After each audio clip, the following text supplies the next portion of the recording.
Hello, I am Ko, and I'll be talking to Bas Andriessen about my friendship with Frank Zappa, based on the book I wrote about that, which is now available. And I'm looking forward to talking to Bas about this because I know he knows a lot about music, so there's something to learn for everybody. Enjoy.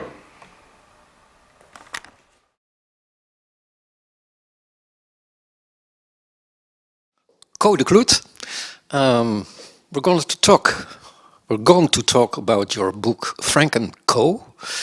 Of course, about your friendship with Frank Zappa. But maybe can you introduce yourself shortly so that the viewers know who you are?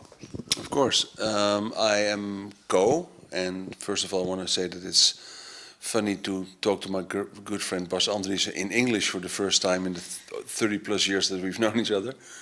I am a radio producer, a radio presenter, and a music producer, and I am also involved with the Conservatorium van Amsterdam, and I have my own little company called Ziva Sound.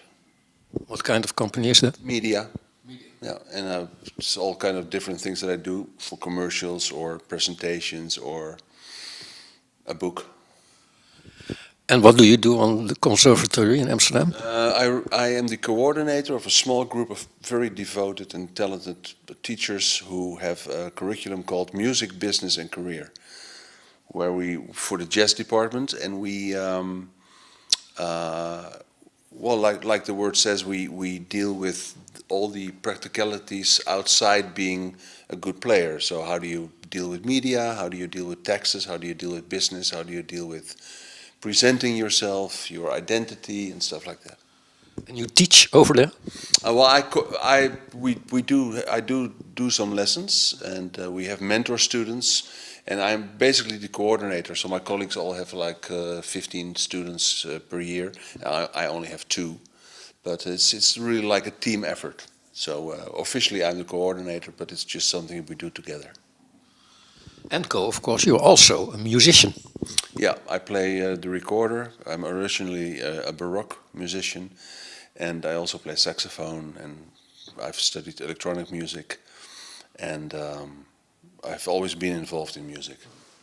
You still play music also? Yeah, I don't perform because at a very relatively young age, even before going to the conservatory, I did want to do music and I did want to play my instruments and do electronic music, but I already then knew that basically I wanted to be a producer. Okay. Yeah.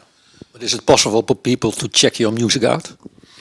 Yeah, there's some stuff on YouTube, little films that I made, and I have a musical associate called Menno Kalman, who is my oldest friend, and he's also very much involved in the book.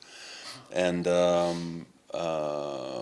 we have now started a new cooperation with a video artist from Michigan, who is making films based on our music, little films, but very arty. His name is Dave Pearson, and we just started that cooperation, so we're probably going to have a platform to present that very soon. I think in the beginning of the next year, and that will probably be on a website which is a new venture from a group of people. One of them is Dweezil Zappa, called rewardmusic.com, and we're probably going to have our own site there.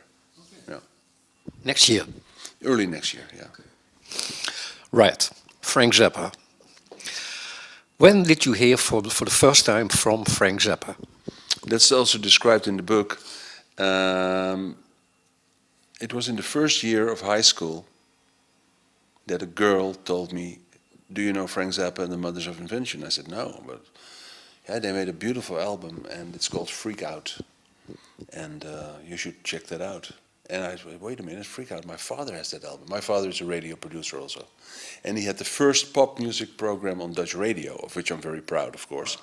And so he had all the albums. He had so many albums and singles and everything. And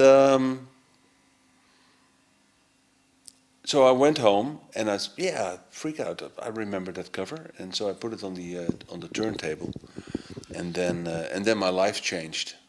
I was 12 or 13, and I just didn't know what was happening. I just there was something so spectacular about it that, and I was already listening to music all the time, you know, because my father was also in music programming, and I was playing the recorder, and I love Baroque music, so I played a lot of Vivaldi and stuff like that. I really enjoyed that, and of course top 40. And when I was really tiny, I had a great fondness for Trini Lopez, and I still have those old singles. If I Had a Hammer and a live EP and stuff like that, and but then something happened musically in my life, and that has never changed. And then the second album that I got only a few weeks after that was 200 Motels. So then for me it was clear. Like, I don't understand this, but this is what I want to hear, and that's what happened. And that girl, her father was also a big Zappa freak, and when I told her that she's in my book because I mentioned her name, she's now a radio colleague also, and she laughed and she said, "Yeah, my father was a big freak, and he took us to one of the shows, and the first show I saw of Zappa, I went with my father, and then that turned out to be the concert that I described as my first Zappa concert, of which the poster is in the book." Which year was that? 73. Okay, one of the best bands, but maybe we can talk about it later.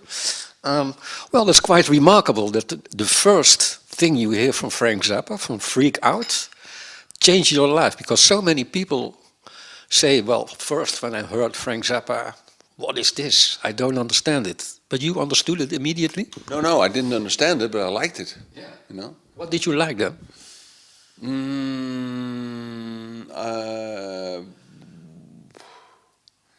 I don't know if I realized it at that time, but one of the things that I really liked was the complete feeling of freedom, and that's what I've always.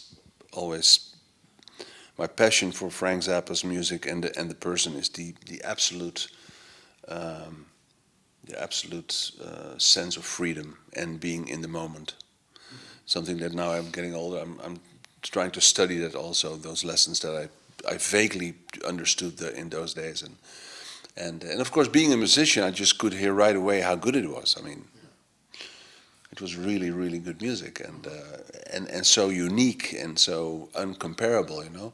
I think that one of the things I developed is the dislike of people copying other people because other people are successful. And Frank was so original. If you look on what's on the radio in those days, and what Freak Out actually is, I mean, it's unbelievable. It's almost as unbelievable as Troutman's Replica. So it was the outsider that connected you to him. Yeah, and the personality, of course, starting from Freak Out, Frank was very, very involved in his personality knowledge. I mean, it was right away clear that he had his own universe, and that people could participate in that. So you say it changed your life. That's a very special thing. So I imagine you started to buy all the records that came out from then. I was lucky enough that I didn't have to buy them. As a kid? My father and mother were very close with colleagues of my father, two gentlemen who lived together in Hilversum, in Amsterdam, and one of them was, well, both of them were with the radio, and one of them was the presenter of my father's program, Tijd voor Teenagers, Time for Teenagers, and Herman Stok, and he's still around, and when my father and mother would go there to eat and drink and play mahjong games, they had a little business on the side called Pop Studio, and they had in the basement of their beautiful house at the Prinsengracht in Amsterdam, they had a basement which was like a workroom with state-of-the-art equipment and tons of albums, all alphabetically ordered, and they had a 4-channel headphone, which was for those days amazing. So whenever we went there, my younger brother would watch television, and I would be dumped in the basement and check out all the albums. So I played all those Zappa albums all the time I was there. And I still remember some of the songs I heard for the first time in that cellar. You know, the first time I heard Billy the Mountain was there, and then one day my uncles, as I always called them, because they were a gay couple, and they said, "Wouldn't it be easier if you just took those albums home?"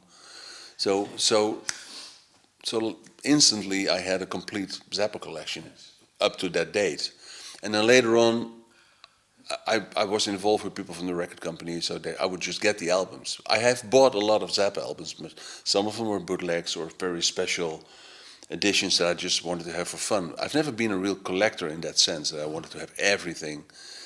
And for instance, I have a Russian release from Freak Out on CD. I like that, you know, it's just like a little fun thing. But I bought some albums, but I would get a lot through my father and through a friend of my father who's sadly missed because he was very influential in the media and in my life, Willem van Beuzenkom, who was also a very good friend of Steve Vais, and through me. And so Willem would bring the new album, or the record company would give them to me, or I would get test pressings, you know, and stuff like that. And then, of course, everything changed when I got to know Frank. Then he would just send me the stuff. So. Of course, that was my next question. When did the idea pump up in your head? Well, I want to interview Frank Zappa. Well, of course, there was a dream that I had for a long time after seeing the first concert, but I was way too young then, and I was way too young anyway. So I missed 2 years of Zappa shows. I have missed 74 and 75. I have seen 73 with George in the band, and then George Duke. George Duke, and then I saw him again in 76 in the Jaap Ede Hall in Amsterdam. Last time he played Amsterdam, and no, that's not true. 77 was the last time he played Amsterdam, and but after 76, I got to know some guys from Warner Brothers, Weya in Holland. And my father knew the director, and they had arranged for me to very briefly meet Frank and ask some questions and make a picture. Okay. So that was thanks to my father that I could do that. So I went in 77, I went in, it was February, I believe, or September. I can check that. And so I went to Amsterdam, and I described that story in my book, because it's a very weird story. And then I met him for the first time and interviewed, and there was some sort of a click. He thought, "Who is this? You know, this is not a journalist. I mean, he's 17, you know." And so it was weird, and my introduction to him was weird, and so and then after that 77 meeting, I saw him every year he was here, and then in 80 something really remarkable happened, which is also in the book. But I can tell you, if you like, why it was weird when I met him. Yeah, please. There was a very famous promotion person, plugger, they say in Holland, but it was way more than that. Unfortunately, he passed away. His name was Jan Bult, and he was doing all the business with the press and stuff like that. And so he said to me, "Come to Amsterdam, meet me at the hotel, and wait for my instructions." So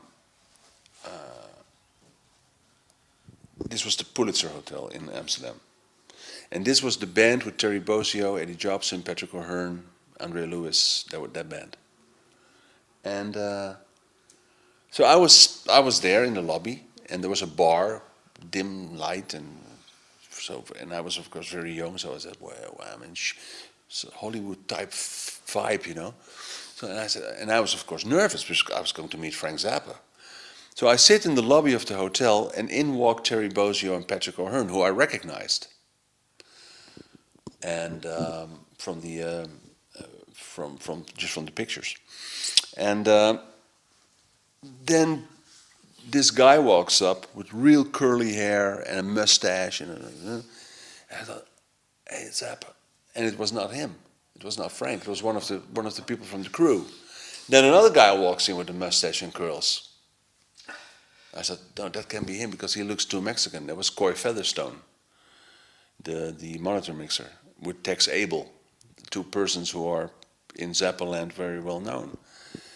And so I was confused, you know, and because the last picture I'd seen of Frank, he was really like long hair and beardy and not very well shaven. So Jan Bult says, wait, just wait here and wait in the bar. And but I didn't want to hang out in the bar, so I went back to the lobby, and I was alone in the little lobby of the Pulitzer.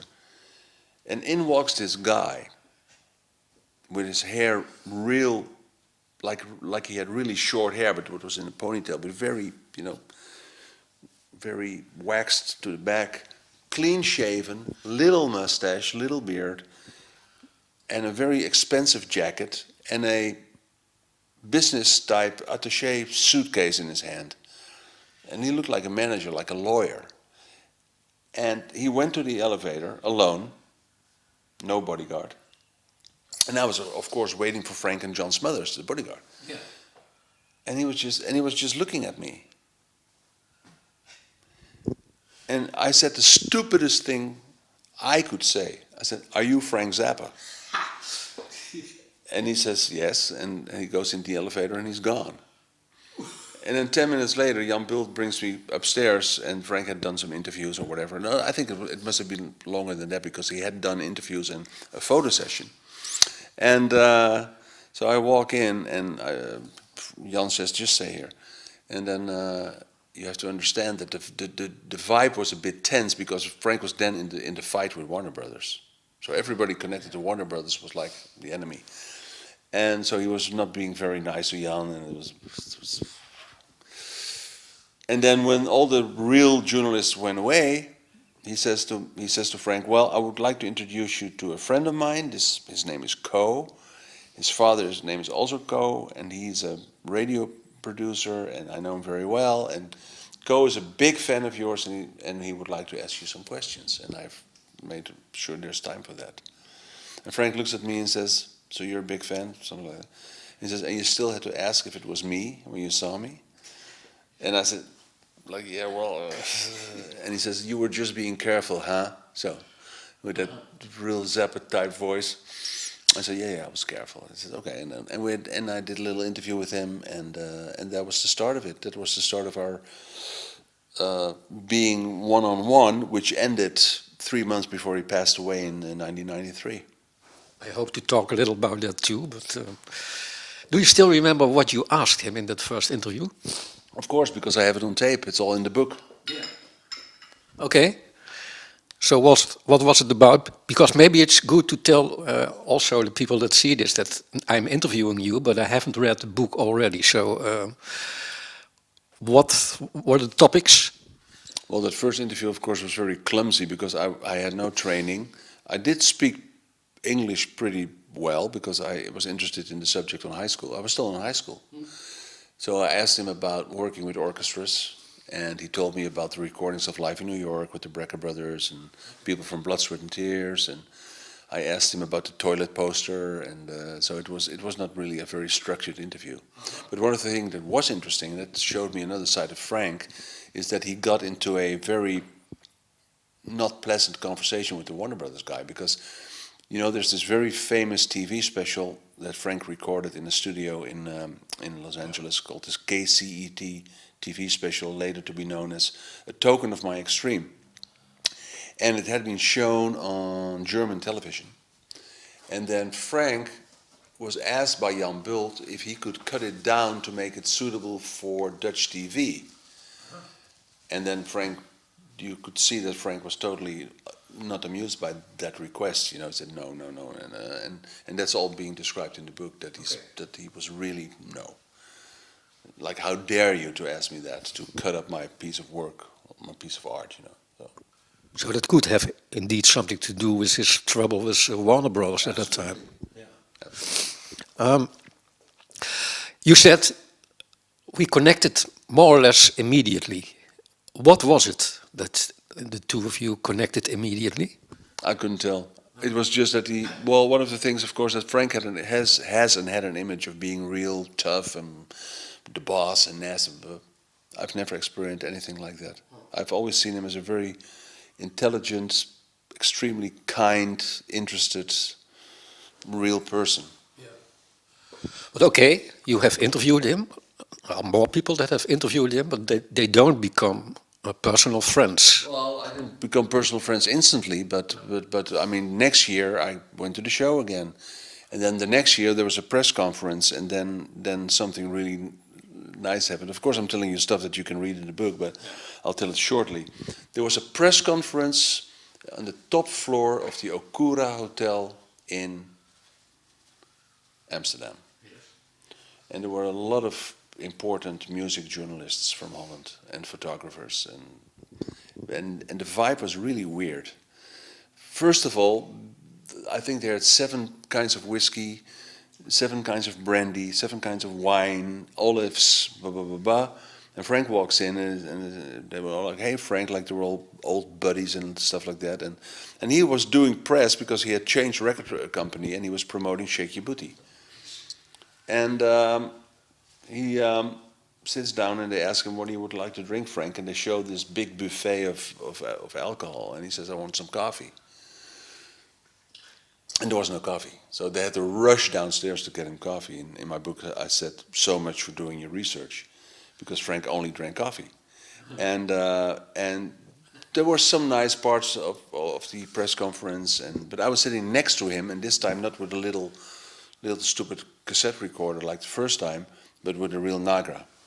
And I was just, because I knew that if I could borrow it from the radio station because they were going to use my interview in a radio program 2 weeks later. Mm-hmm. And the questions became stupider and stupider.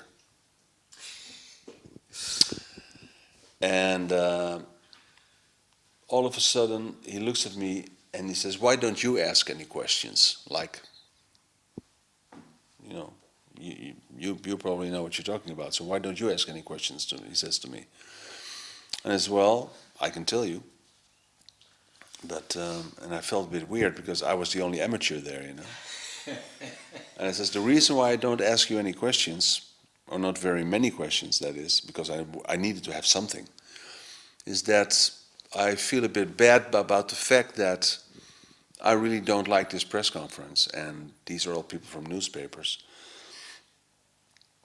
If I ask you questions and you're going to give me nice answers, my radio show is in 2 weeks' time, but then my questions and your answers will be in their magazine or their newspaper tomorrow. They get paid, I don't get paid, so you don't get paid, I don't get paid, we come up with good stuff, they print it, and in 2 weeks' time, my radio show will be outdated because people hear stuff that they've read 2 weeks before." And while I said this, can I do this? You know, this is so.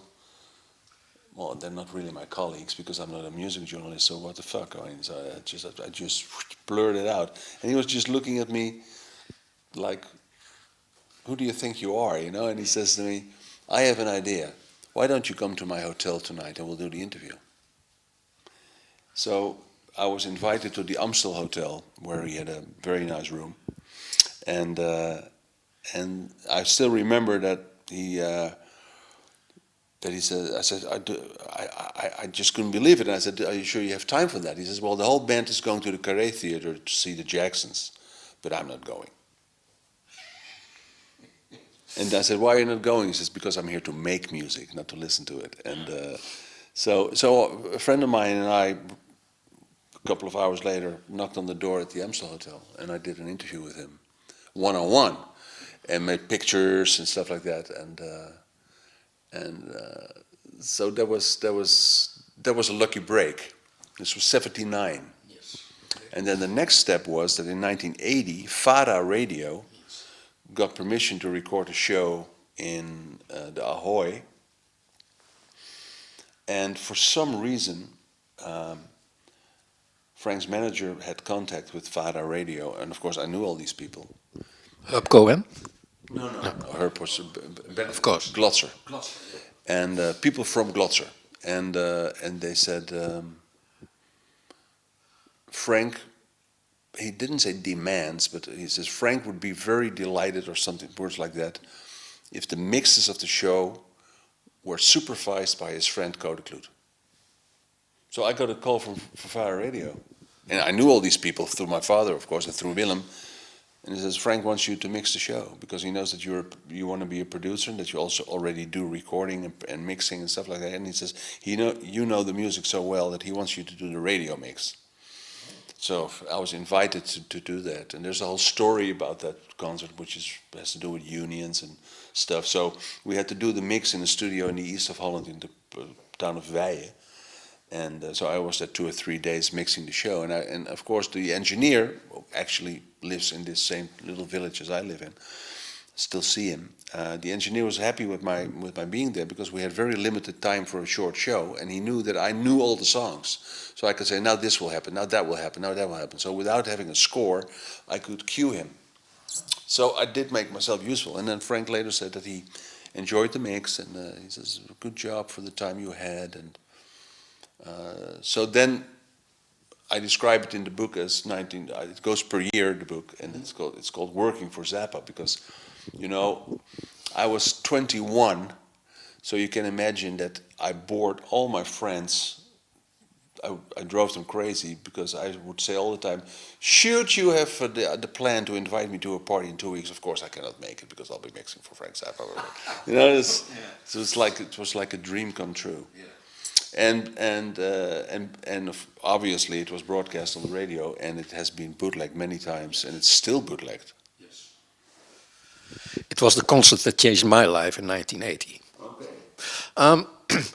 So I presume, or I can imagine that having these contacts about the mix and so forth, the extra contacts with him, that made you get closer and closer to each other. Of course, because he knew I was in the business and that I would be of service whenever, and that I would play his music as much as I could. And I grew more and more to be the person in the radio to do stuff with and for him.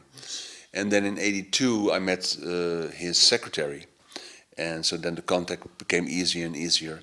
And for me a pivotal moment was also that in '79 at that Amstel Hotel meeting, he obviously enjoyed the fact that I took such a risk at that press conference. I just felt it, because then he invited me to his house. Okay. So he wrote down on a little piece of paper his address, and he says, you can always come for a cup of coffee here.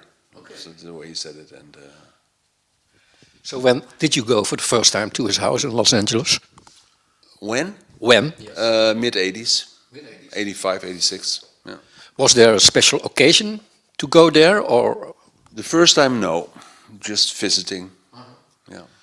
So you went to Los Angeles, you phoned him, or phoned the house? I made an appointment from Holland, and I said I'll be in Los Angeles then and then and then.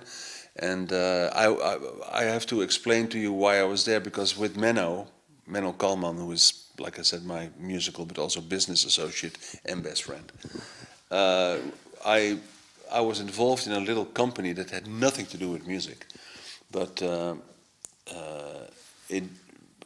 I was some sort of a salesman for machines. I won't bore you with the details, but we had customers in Los Angeles and in New York, so we had to go there. And so I said to Frank, I'll be in town, and so can we drop by, and I'll take Menno, and he says, yeah, sure. And we'll never forget that we went to New York first for the business, and I phoned him up to confirm my appointment a couple of days later, and he says, so you're a tourist now? I said, no, Frank, I'm here for business. Okay, that's good. Yeah. And I don't want to brag, because I'm just proud of the whole relationship. So I don't need any. I mean, but also things that are true are true. My life and my book and everything surrounding Frank, and not only Frank for that matter, is surrounded by coincidences, anecdotes, and stuff that sometimes I don't even believe. We went to. I had a little list of things I wanted to do in New York, and Menno and I were there with one of our engineers, one of our technicians, and we had done we had some business appointments with people from the textile business, and we just wanted to go in town, and we were staying at a terrible hotel near the airport, JFK Hilton. And we just got into a cab, and we said to the cab, just drop us downtown New York someplace. We don't care where, you choose. Don't make it too expensive, just go. The guy drives into the village, and he says, well, and it was night. He says, I'll drop you off here. Just get out of the cab, pay me, and have a nice evening, guys. Okay. So I stepped out of the taxi. I turn around, and I'm standing in front of Bleecker Bob's record shop. I mean, if you say, okay, that happens in Kortenhoef or in Bussum or in Paignton in England, okay, but in New York. And Bleecker Bob was on my list for people to meet. So I just walked in. And met Bleecker Bob, who I later interviewed, and a couple of years later, and I said, I'm on my way to see Frank, and because they were very close friends. They were both from Baltimore, and they knew each other very well. And so that was, so how is this possible, you know? Yeah, I know that Frank mentioned him and his name in several interviews. I know. So you met him in. Well, at his home in the mid-80s. Was that the period that he was with the Parents Research Center, that he was being political, rather active? Yeah. Because he really stood up for that thing. Yeah, I know, because he sent me the Z-Pack, as he called it, and he sent me tapes. And one of the things that I did for Frank was that he sometimes told me that he had trouble getting his music to the East Bloc. Yeah. And I had ways to send stuff over there. So I would give tapes that I made with him to his friends in Latvia, Estonia, and Czechoslovakia and stuff like that. So I would pass it on to... It was already in the mid-80s? Yeah. Okay. Because in the 90s, of course, the beginning of the 90s, he went to Eastern Europe. Yeah, but then it wasn't Eastern Europe anymore. No. No, that's true. Yeah. Okay. Before 89. Yeah. And there was a big ban on his music in those days in some of those countries. So yeah, so that visit was, well, it was documented, and we did some stuff, and we made some deals, because with Menno I ran a very little production company called Siesta Productions, and we already had done imports for Steve Vai's Flexible album. And then I made a deal with him that we could import a project he was working on in those days called the Old Masters. Oh, yeah. The big silver boxes with all the re-releases. And so we imported some of those, and we made deals with him about the money. And But Ko, I don't know if you describe it in the book, maybe you do, but can you describe what happened that first visit? Did he give you a walk around through his house? And I saw the house and saw the studio. He already had the studio, huh? And the vault? And the vault, of course, yeah. Yeah, you took you in it? Yeah. It's very hard not to steal stuff in those areas. And for me, because 200 Motels as a 12, 13 years old boy was such a eye-opener, it was for me like magic to hold the original scores to 200 Motels, which later resulted in an idea that I had, So you came there, you knew him of course from several interviews, and there was this connection between you, but you weren't really familiar already, I suppose. What that first time, well, were you so close to him then already that you felt at home with him, that you... At ease, yeah, because he was a very relaxed person. Yeah. Could you see him work also then? Because he took us in the studio, he was always working. When he was up, he was working. So we just sat there, and he was talking to the engineers. And it was Bob Stone, I suppose? Bob Stone, and later Toddy Vega and Spence Chrislew. It's the period that he had his synclavier. Yeah. But when you visited him, what did you discuss? What did the first times it was, did you talk? Small talk, because we did thing. But then the times after that, I visited him most of the time without doing radio recording, But of course, we did do the radio recording for the birthday special in 1990 when he turned 50. I remember that very well. So then we just did interview sessions for a few days. Yes. But being there, how did it go? I mean, you stay there for a few days? Yeah, I stayed in a hotel, of course, and then we just drive up, and then we would do interview sessions and have coffee and water and walk around and talk to Gail and the kids and blah, blah, blah. And then go back and work. Sometimes you had to take a rest because, of course, what I had to know then, and which was revealed later on a more broader scale, is that he was ill. Because when we did the 1990 special, he was already sick. When did he start to get ill? Do you remember that? I don't really. There's records on that, and I know that Mike Keneally said that on the '88 tour that he was already not feeling well, and but in 1990 it was already clear that he was really sick. Yeah. He said in interviews that, or maybe I've read it from band members, I don't know exactly, but that 10 years before he already had piss problems. Okay. He probably had piss problems for other reasons even earlier than that. I mean, His behavior with the ladies on the road. he would refer to it on stage. I mean, I have tapes that he says in some concerts in the '70s that I might have to leave the stage for a few times, you know. And so I was always wondering if that maybe made the doctors decide not to really examine him well, which is what he said, that it was just not discovered soon enough.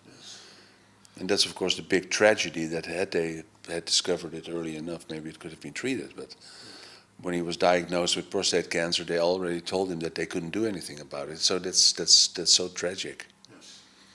But is it also correct, now we're talking about this topic, so let's discuss it a little bit more. Is it also possible, or is it true, as I remember it, that he was ill, then they said, no, he's cured, but then again he got ill? I don't know. I don't know. But I you know, because if you're such a big phenomenon as Frank Zappa, of course it's very tempting for people to interfere or discuss or have an opinion about stuff that you wouldn't normally have with the person. I mean, who cares what happened with him, you know? That's a private thing, I think, and something that the family had to go through. But was it something that you could talk to him about? Because sometimes he just wanted to take a break, and he told me himself that he was ill over the phone. So. And did he also say to you then that it was a terminal illness? No. Because then he didn't know that, I think. I had him on the phone once, and he said to me, I describe it in the book, that's how shocked I was and how weird it was. He said, I had a talk to him about, I think it was about Beat the Boots, the boxes he made with Rhino. Yeah. And then I had him on the phone, and I told him something about my private life, and maybe even that I got married. I can't remember what it was. And he says, okay, well, and then he said, oh, by the way, I got cancer. So what are you saying? You know, it's like. You still know what year that was? That must have been around late '89 or '90. Yeah, before I did the supplement show, because then I already knew that we would have to make some adjustments in the planning and in the amount of time that we had to interview and stuff like that. Yeah. What kind of adjustments? Like scheduling, you know, he wanted to have rest and time, and then when he said stop, it stop, and also because he got treatment at that moment? probably. Well, to round this part off, you went to Los Angeles to say goodbye. Yeah, in '93. Yeah. Yeah. Do you want to say something about that? Well, it was very personal, it was very emotional, and it was very weird because, you know, if you have been so influenced and so grateful to a person, and you are sitting with him in his basement and talking about stuff, and he was still interested, they were still mixing. I thought about myself, where do you find the energy to be remixing drum parts, you know, when you're in this condition? But anyway, he did that, and but of course the moment was approaching that I would have to go home, and then I would know this is the last time I'm going to see her, and I was staying with my very dear friend Susan Rubio, his former secretary, and who went on to work for Johnny Carson. And I stayed with her, so I had some time on my own. She was at work, so I was in her house thinking about it when I got back from visiting his house. And Gail was really nice to me because she said that. So I was emotional, and it was weird because it was like saying goodbye. So that was weird. The both of you knew this is the last time. Of course. Yeah. And he saw that I was nervous and emotional about it, and he said, "Relax." He said to me, "Relax." You know. When was it in '93? August or September. Was still the Ensemble Modern then at this place? No. Because it was also the period that he recorded the entire music of Edgar Varese with the Ensemble Modern. I don't know if it's the entire music because the orchestra piece, the Chamber music. Yeah. Which he also mixed, but well. Yeah, I talked to a person who was there, and you know, one of the things that surprises me, and that is a thing in my life these days, is how small the world is. Because you know, there's a piece by John Adams called Slonimsky's Earbox, and I was planning to put it on a program I did with Dweezil. We had to take it off for various reasons, but it was originally on the program, and I did that because there was a link between Nicholas Slonimsky and Zappa. Yeah. They even performed together. Yeah. He performed in his band. Yeah. And there's footage about Frank talking about Slonimsky and Slonimsky being at the house, and so I did that. I put it on the program for a project I did with the Noord-Nederlands Orkest, the NNO, with Dweezil. And but John Adams was in Hilversum rehearsing for the Zaterdag matinee. So I went to John Adams and I told him about it. He said, "Oh, nice." And I said, "Why did you ever meet Slonimsky?" He says, "Yes, I met him when he was present at the recording of Varese's music by Zappa and the Ensemble Modern." So Slonimsky, Adams, and Zappa were in the studio when Zappa was doing the Varese project. So John Adams was also there? Yeah, he said that's when I met Slonimsky. Okay. So what was his connection with Zappa or with Slonimsky? Well, Slonimsky, I think. Yeah. Wow, that's nice. Well, to go back a little again, you knew Frank, you got more and more connected to him, you became friends. How do I have to see this friendship? I mean, did you call each other a few times a year, or what? How did that go? Well, most of the time I would call him, but sometimes he would call me if he needed something done or if there was something special happening. Like what I did not know is that one time, all of a sudden, it was 1980.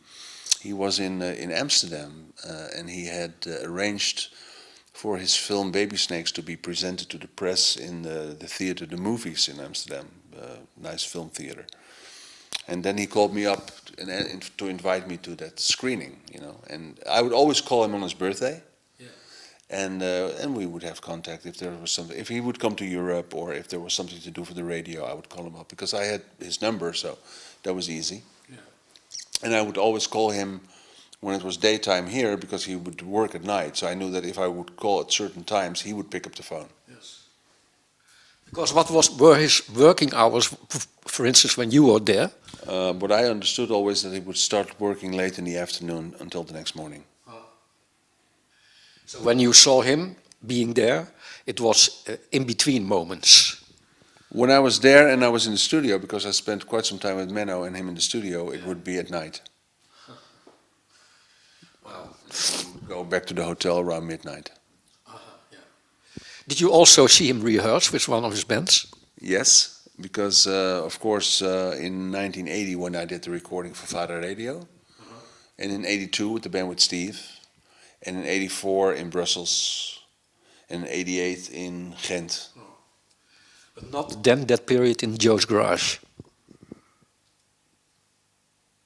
Oh, you mean there? Yeah. No, I'm talking about sound checks, Okay. which were also rehearsals. Because after 1980, you more or less recorded all his Dutch concerts. Yes, and of course the sound checks were really long because he would also rehearse in those sound checks. Did you also record them? No, just a show. You were also, if I'm well informed, involved in recording or filming, maybe recording, The Yellow Shark, the project with Ensemble Modern. The story about the Yellow Shark is that I was in Los Angeles when that all started, when he started talking to me about it, and I had then already expressed my interest to make a 4-hour special again around the Yellow Shark, and then he arranged for me that for a very reasonable price, if not for free, I would get the radio mix or the rough mix of the show for my program supplement, our program supplement. And he gave me the choice to have either the first or the last concert. And I said, well, when is the first concert? And he says, well, it's on Thursday, September 17 or something. 17. And I said, well, if I do that, and if I can really get the rough mix and your permission to broadcast it, then I'll jump on the train the next morning, and then on Friday night we have our show. So and later we on Monday nights, but originally the supplement show was on Friday nights. And he says, okay, let's do the first show. So I went there and with my then wife and Elise, and we went to Frankfurt, and we were at the show and at the sound check and everything. And there I met Egbert van Hees, the Dutch director who filmed it. Yes. Excuse me. And so after the show, I got DAT tapes from Spence Chrislew, who was recording it, and I jumped on the train the next morning, went to the studio, and we broadcast the whole thing. So we had the world radio premiere of the Yellow Shark. And it was not really the world premiere for media because it was live on German pay TV, yeah. But for the radio we had the real premiere, and the mixes were not as perfect, of course, as the later release, but there was a certain live feel to it that is not on the release. Yes. And of course it has more than it has on the release because the whole overture that Frank conducted was. And then I was happy, lucky are not the good words, but fate had it that had I chosen the last concert, he wouldn't have been there. I know because I was in the audience. And I spoke to him just before the concert. Yeah. I asked him. And he flew back 3 days later. So if I had, the last concert was to be in Vienna. Yeah.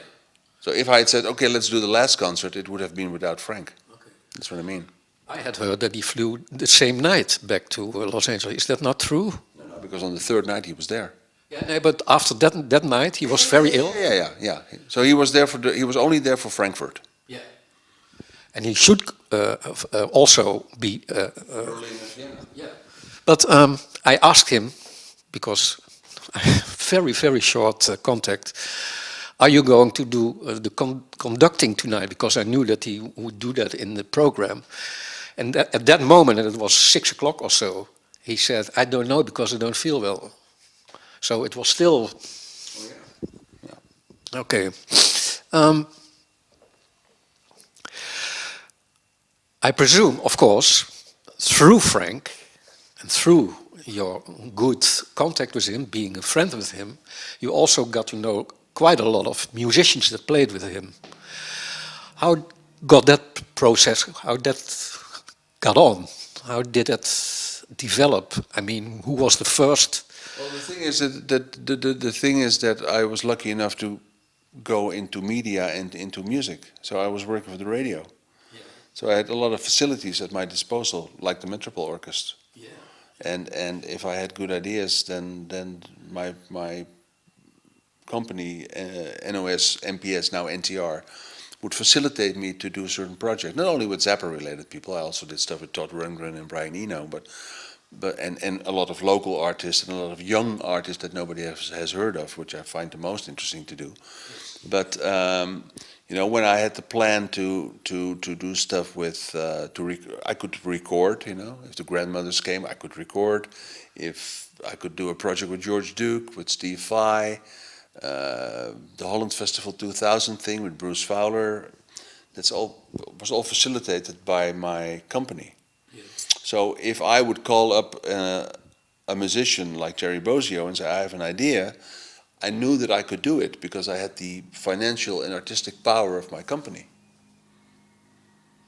Like Bozio released pieces he wrote for chamber music ensemble, but he had to release it with electronics because he didn't have the budget to do it with an orchestra. So when I presented the plan to him to do it with an orchestra and have a real orchestrator, Martin Fonse, then those things would happen and it would be successful. I even created a record label for my company, which was a joint venture between my company and Steve Vai's company, Favorite Nations, called MPS Output. Only had 2 releases on it. Still exists? No. Well, maybe on paper, but I mean, we only did 2 releases. We did Mike Keneally and Terry Bozio. Yeah. But now, of course, I mean, he wrote the foreword also with Dweezil Zappa. Yeah. Well, I knew Dweezil, of course, from there, from the house, and when he was touring with his band Z, I had some nice contacts with him and his brother, and Scott Tunis was in the band, and so we took him to dinner in Hilversum, a favorite Italian restaurant we had in those days. So there was always a nice contact between me and Dweezil, but we never worked together. No. And then when I got to have this great relationship with Marcel Mandos of the North Netherlands Orchestra, who I did a few projects with already, he came up to me and says, do you have a new plan? What shall we do? I said, well, why don't we work with Dweezil and make a Zappa-related program? And then I constructed an idea where I would have Frank as the centerpiece and then include his work, some of his orchestra works.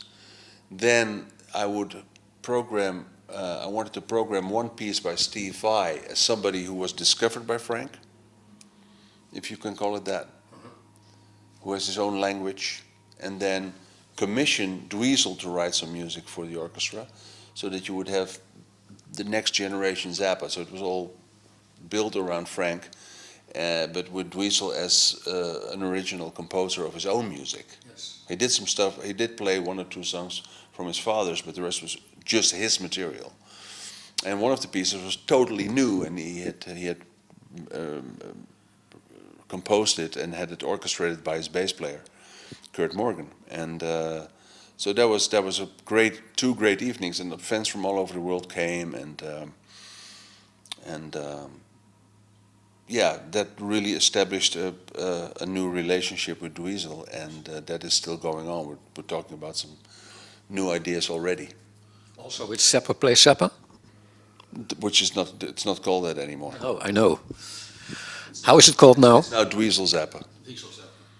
And I think rightly so, because he has developed himself as such a fantastic ambassador for his father's music. Because in the beginning, it was really very like,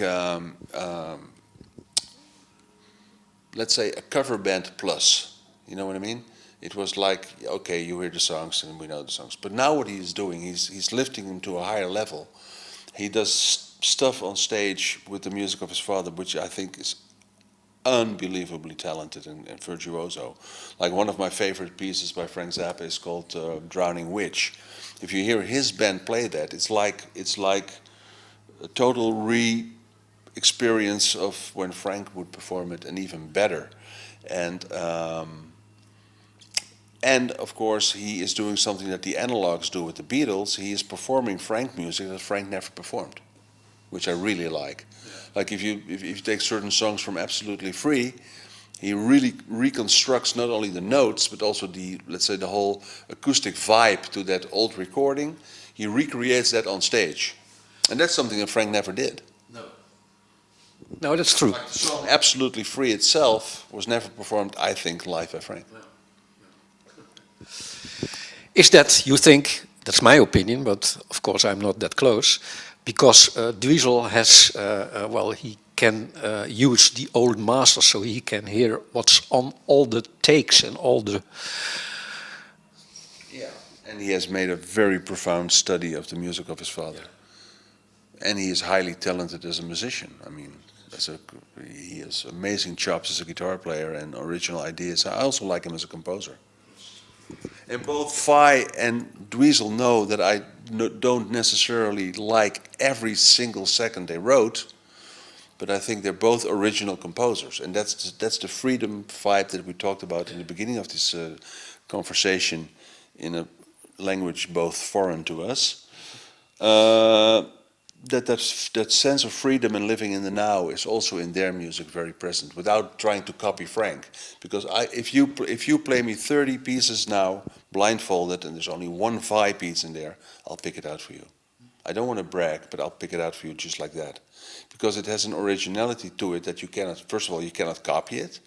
And second of all, it's totally Vai. And how do you describe that personality? Well, for me, the thing with Vai is that with Dweezil it is that he is very talented in transforming the influences he heard growing up in a household like that and with the whole musical surroundings that he had to transform it into something personal.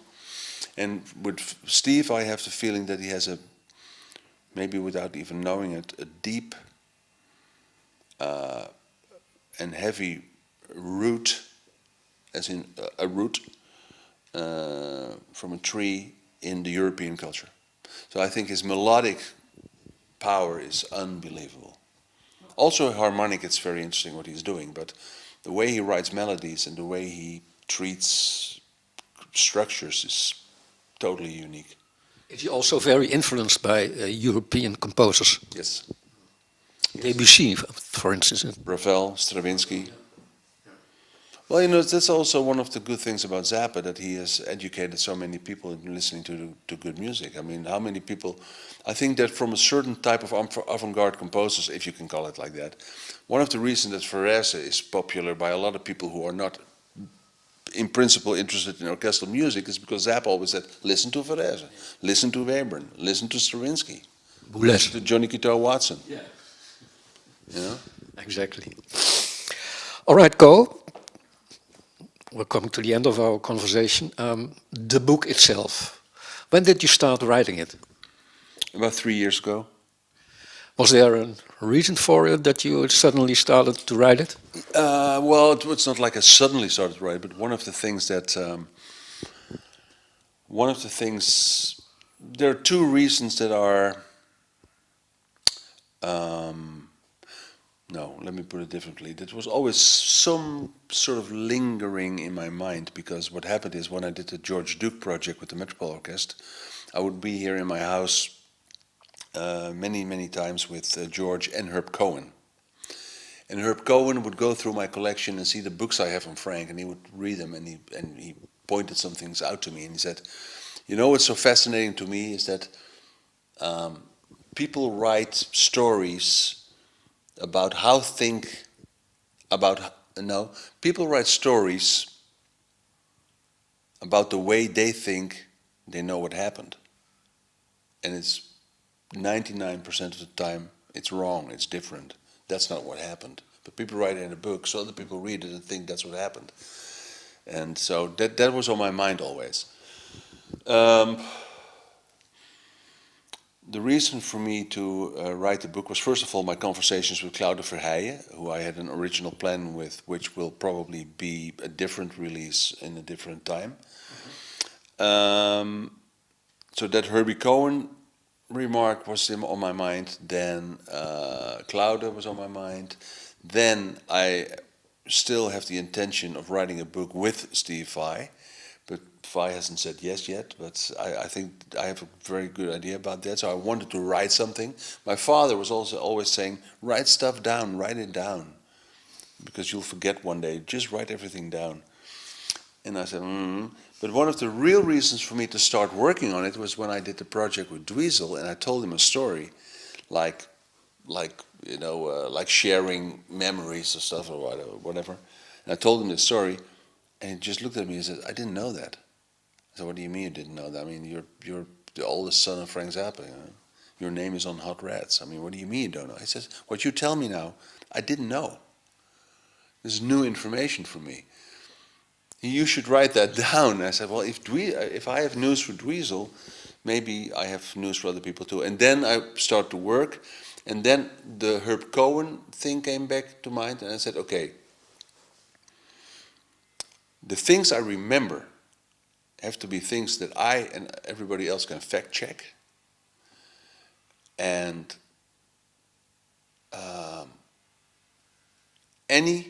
every conversation that's in the book should be something I have on audio. So I'm not going to paraphrase, I'm not going to put words into the mouths of Frank or Flo and Eddie or Ken Nagano.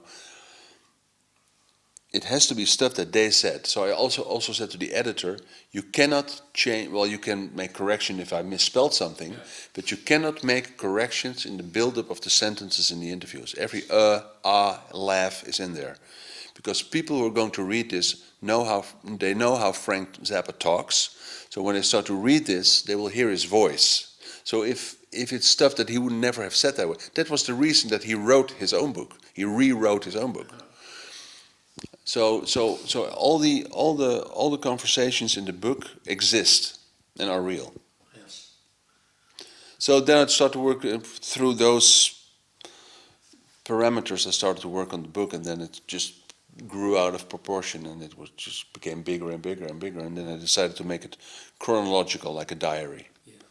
So it starts in 1973 and it ends now, basically. And was it a hard job? No, it was a lot of work. Yeah. You mean hard, like no? Well, maybe also emotional. Sometimes, yeah.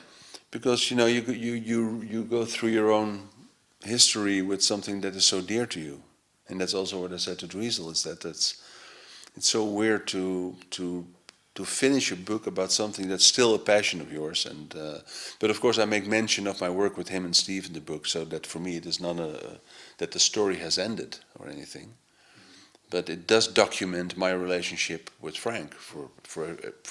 And like Frank would write his music to hear it himself, basically I wrote this book for me to have it myself. But and if other people enjoy it, it doesn't pretend to be a biography. It isn't. It doesn't pretend to be complete, because it's impossible. But if you look at Zappa as a phenomenon, it's impossible to make something that will describe him. That's why all the films about him are never a success. Well, there's a new one now. Yeah. You want to say something about it? What can I say? It's full of very interesting material that people will probably enjoy, and there's home footage in there that is, so for a freak like me, so nice to see, like home movies that Frank made, in the 50s, and moving pictures of his parents and stuff like that, and that's very, very interesting. It's full of very interesting archival material. It's the film of Alex Winter, of course. Okay, Co. But I think that Frank would. Like I'm not putting words into Frank Zappa's mouth. I would never do that. But I will quote a remark that he made about the yellow shark. When a very good friend of mine, who shall go nameless, said to Frank how much he loved the yellow shark, Frank's remark was, "It was too long." Really? Oh, okay. Last question. My Bee Gees book.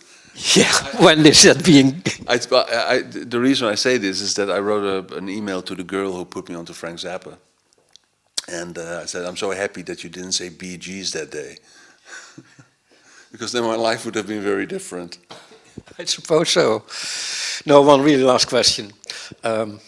It's probably also in your book, but if you have to mention one memory, one thing with Frank in the long friendship of yours, the both of you, that is most emotional or the most exciting or the most laughable, or what you want yourself? Can you mention that anecdote?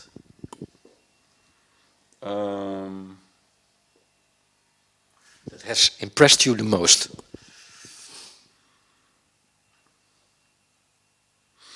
Well, I do describe that in the book, and you know, I had to rely on my memory a lot because and I learned a new word. I hope I pronounce it right. Is eidetic. I didn't know that English word, but eidetic I think is the equivalent of a photographic memory, as we would say in Dutch. And I do have a photographic memory for some stuff. I can still remember stuff from the '60s that like it happened yesterday. And since Frank was so important to me, basically every moment I spent with him I can recall. But but his memory and his intelligence are, for me, undescribable. What happened was this, and I'll tell you, I can speak to it, I can speak about it now, but I used to get emotional about it. But now that it's all written down, it's safe. In 1979, he invited me by writing down a little piece of paper his address, which is in the book, a picture of it. And he said to me literally, "At this address, you're always welcome. There's always a cup of coffee for you." I said, okay, so I was, whoa, man. I cherished that little piece. Like I still have my first concert ticket from '73, and also it's all in the book. And I got some tax money back unexpectedly in '93, and called up Susan Rubio. I said, can I stay with you for a couple of days because I'm going up and down to Los Angeles to say goodbye to Frank. And she said, sure. And so I made arrangements with Gail to be there. And the last time I saw him was in Frankfurt, when he was really swollen from the medicine and stuff like that. So I walk into the basement and he's waiting for me. And I was really shocked because he was so thin and a beard and everything. And I said, "Boo!" And that was quite a shock. So we sat down, and I got some coffee and some water, and he started to smoke, and we just had a very nice chat. And I knew this was not going to be an hour. This is going to be 20 minutes, half hour max, because he's so tired. Dottie Flynn was around to took great care of him, and all of a sudden he says to me, and he was informing about how was it at the radio and blah blah, what you doing, how's Menno, blah blah. And all of a sudden he says, what are you doing here in Los Angeles? I says, well, I'm here sitting with you. And he says, yeah, I know, but what brings you to Los Angeles? What is your business here?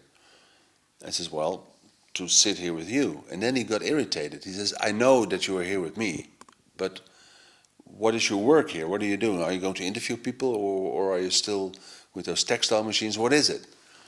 I said, no, I'm staying with Susan. I'm going to have lunch with her tomorrow, and in 1 or 2 days I fly back, and I arrived yesterday, and so I'm basically here to be with you. And then he realized what I was saying, and he hold on, and he said, wait a minute, this guy just came to say goodbye from Holland, you know. What an idiot. And then, but it was quiet, so there was a bit of a tension. And he says, I got it. You came for that cup of coffee. And I was just like, and I said, you remember? He says, yeah, I remember. And this was, wow, 1979, you know, meeting 200 people a day, and then remember such a tiny detail. But I think what I always also tried to do, and maybe I learned that from him, is that he probably went by association, you know. If I came in, a whole different set of memories would be there. If you came in, a whole different set of so that's how we operate, I think. But that was a very heavy moment. I thought, how can he remember? But there's a lot of more anecdotes and coincidences that I described. And one I'll tell you when we're done with this, because it's outside the music realm, but it's so surprising. So yeah. Ko, thank you. I'm really looking forward. Really looking forward to read the book. When it's going to, we're talking now at the 18th of November 2020, when it's going to be published or origin? November 2020, so in 2 days. Thank you, Co.